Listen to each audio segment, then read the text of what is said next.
घर पर पूछना पड़ेगा, मम्मी से पूछना पड़ेगा, पापा से पूछना पड़ेगा, वाइफ से पूछना पड़ेगा, हस्बैंड से पूछना पड़ेगा। दोस्तों, क्या ये ऑब्जेक्शन आपको भी आ रहा है? अगर ये ऑब्जेक्शन आपको भी आ रहा और इस ऑब्जेक्शन से आप बहुत ज़्यादा परेशान हो चुके हैं, तो दोस्तों आज के इस वीडियो में मैं आपको परमानेंट सॉल्यूशन देने वाला हूं कि इस ऑब्जेक्शन को आप आसानी से किस तरीके से टैकल कर सकते हैं। अगर आप मेरे चैनल पे नए हैं तो चैनल को ज़रूर सब्सक्राइब कर लीजिए, नोटिफिकेशन बेल पे ऑन कर लीजिए और वीडियो अच्छा लगे तो अपने टीम मेंबर्स को ज़रूर शेयर कीजिएगा। स्टार्ट करते हैं दोस्तों। आज का हमारा ऑब्जेक्शन है कि हमें घर पे पूछना पड़ेगा। ये ऑब्जेक्शन ज़्यादातर दोस्तों जो लोग देते हैं वो या तो स्टूडेंट होते हैं या वो हाउसवाइफ होते हैं। इन दो कैटेगरी में ये ऑब्जेक्शन ज़्यादातर आता है। अगर मान लीजिए किसी व्यक्ति को आप प्लान दिखा रहे हैं और वो व्यक्ति एग्जाम्पल 30 साल का है, 35 साल का है, 40 साल का है, अगर वो ये ऑब्जेक्शन कर रहा है तो आप समझ लीजिए या तो वो झूठ बोल रहा है, वो आपको सिर्फ मना करने के लिए ये बोल रहा है। एक्चुअल में उसका रियल ये ऑब्जेक्शन होगा ही नहीं। तो आपको इस ऑब्जेक्शन को कैसे टैकल करना है?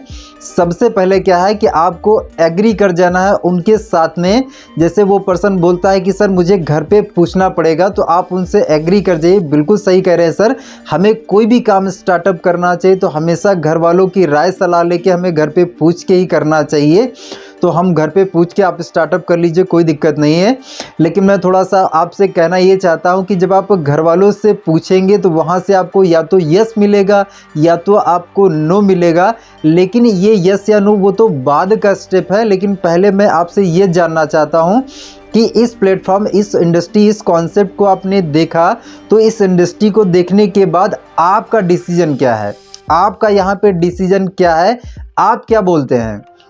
तो सामने वाला पर्सन बोलेगा कि मेरा तो डिसीजन यस है, मेरा तो डिसीजन यस है, लेकिन फिर भी मुझे घर पे तो पूछना पड़ेगा।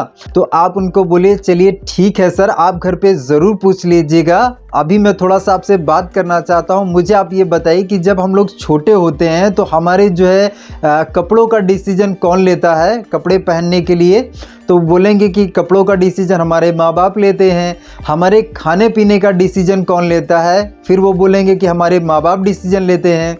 जब हम पहली बार स्कूल जाते हैं तो हमारा कौन सा स्कूल होगा उसका डिसीजन कौन लेता है? तो वो बोलेंगे कि हमारे माँ बाप डिसीजन लेते हैं।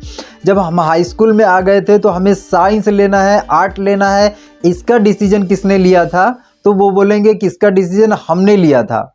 अब इसके बाद उनको आप बोले कि जब इंटर में आप आए थे तो आपने जो है साइंस साइड लिया था, आर्ट साइड लिया था, इसका डिसीजन किसने लिया? तो बोलेंगे कि मैंने डिसीजन लिया। इसके बाद आप उनको बोले कि जब आप पहली बार बाइक ले रहे हैं तो बाइक के लिए मान लीजिए पैसा जो लगाया था वो आपके पापा ने लगाया था, लेकिन बाइक कौन सी लेनी है ये डिसीजन किसका था? तो सामने वाला प्रोस्पेक्ट बोलेगा कि हाँ ये डिसीजन तो मेरा था, मैंने अपनी पसंद की ही बाइक ली हुई थी। इसके बाद आप बोलिए जब आपकी शादी का डिसीजन था तो शादी का डिसीजन किसने लिया था? आपने लिया था, आपकी फैमिली ने लिया था? तो बोलेंगे कि मैंने भी लिया था और फैमिली ने भी लिया था। तो उनको आप बोलिए कि एग्जांपल आप मुझे बताइए कि जैसे एग्जांपल आप लड़की देखने के लिए गए और लड़की जो है आपके पूरे फैमिली को पसंद है लेकिन लड़की आपको पसंद नहीं है, तो क्या आप शादी करेंगे? तो बोलेंगे कि नहीं, शादी हम नहीं करेंगे। लेकिन यहाँ पे क्या है कि अगर मान लीजिए आप लड़की देखने के लिए गए हैं और लड़की आपको पसंद है लेकिन पूरे परिवार को पसंद नहीं है, तो इस कंडीशन में क्या होगा? आपकी फैमिली भी आपके साथ सपोर्ट में आ जाएगी। आपकी फैमिली भी बोलेगी यार लाइफ तो इनको बितानी है, पूरी ज़िंदगी तो इनको बितानी है, अगर जो है इनको लड़की पसंद है तो कहीं ना कहीं हमें शादी कर देना चाहिए। तो मतलब वहाँ पे आपकी फैमिली भी आपका सपोर्ट करने लग जाती है।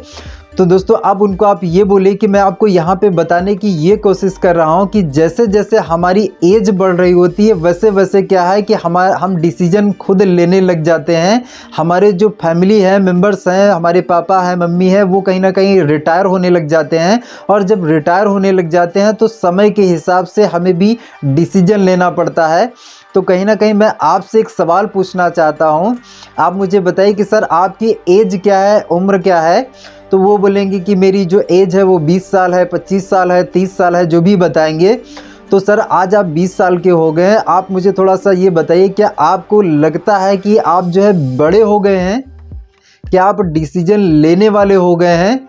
ऐसे करके आप उनसे पूछिए तो वो सामने वाले प्रोस्पेक्ट बोलेगा कि यार हाँ मैं बड़ा हो गया हूँ, अब मैं डिसीजन ले सकता हूँ। तो सर कहीं ना कहीं आप अपने फैमिली के साथ में आज 20 साल से रह रहे हैं, अगर आप अपनी फैमिली को नहीं समझा पाए तो फिर बाहर किसको आप समझा पाएंगे।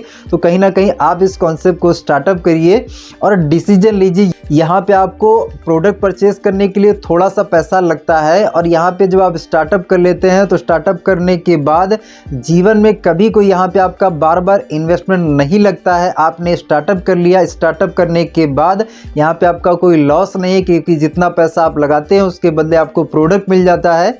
तो दोस्तों इस तरीके से आप इस ऑब्जेक्शन को आसानी से हैंडल कर सकते हैं। अब आप उनको बोलिए कि सर एक डिसीजन लीजिए, स्टार्टअप करिए, हम लोग मिल के काम करते हैं और मिल के बहुत बड़ा काम करते हैं, बहुत बड़ा पैसा कमाते हैं। तो दोस्तों इस तरीके से आप इस ऑब्जेक्शन को हैंडल कर सकते हैं। वीडियो अच्छा लगा तो लाइक और शेयर कर दीजिएगा। अगर चैनल पे नए हैं तो चैनल को सब्सक्राइब कर लीजिएगा, और वीडियो में अगर आपको वैल्यू मिल रही हो तो इस वीडियो को अपनी टीम में ज़रूर शेयर कीजिएगा, ताकि लोग सीख सकें इस ऑब्जेक्शन को हैंडल करना और वो भी आसानी से लोगों को ज्वाइन करा पाएं। तो आज के वीडियो में दोस्तों इतना ही। मिलते हैं दोस्तों नए वीडियो में नए ऑब्जेक्शन के साथ में। आज की वीडियो में इतना ही। जय हिंद, जय Bharat and thank you so much.